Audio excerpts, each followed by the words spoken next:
సత్యనారాయణ వ్రతం విషయంలో అందరూ చేసే ఒక పొరపాటు ఉంది. అది ఎప్పుడూ చేయకండి.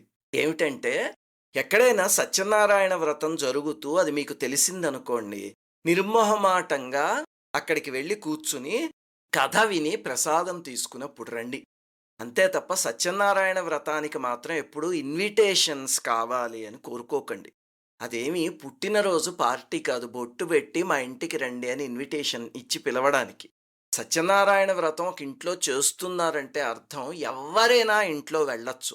చేసేవాళ్ళు కూడా దీన్ని దృష్టిలో పెట్టుకుని ఇంటికి ఎవరు అతిథులు వచ్చినా సమయంలో సత్యనారాయణ స్వామి స్వరూపంలో వచ్చాడు అని భావించి వాళ్ళకి ప్రసాదాన్ని ఇచ్చి పంపించండి. అందుకే సత్యనారాయణ వ్రత కథల్లో ఒక బ్రాహ్మణుడు వ్రతం చేస్తూ ఉంటే ఒక కట్టెలమ్ముకునే ఆయన వచ్చి కూర్చున్నారు అని రాశారు మొట్టమొదటి కథలో. ఆయన్ని ఎవరు పిలిచారు? ఎవరూ పిలవలే.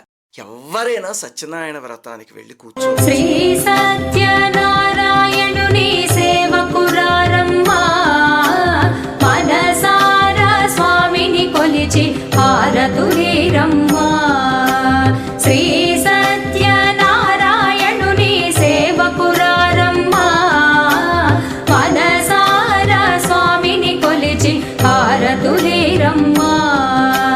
నోచిన వారికి నోచిన వరము, చూచిన వారికి చూచిన ఫలము. శ్రీ సత్యనారాయణుని సేవకురారమ్మా, మనసారా స్వామిని కొలిచి హారతులీరమ్మా.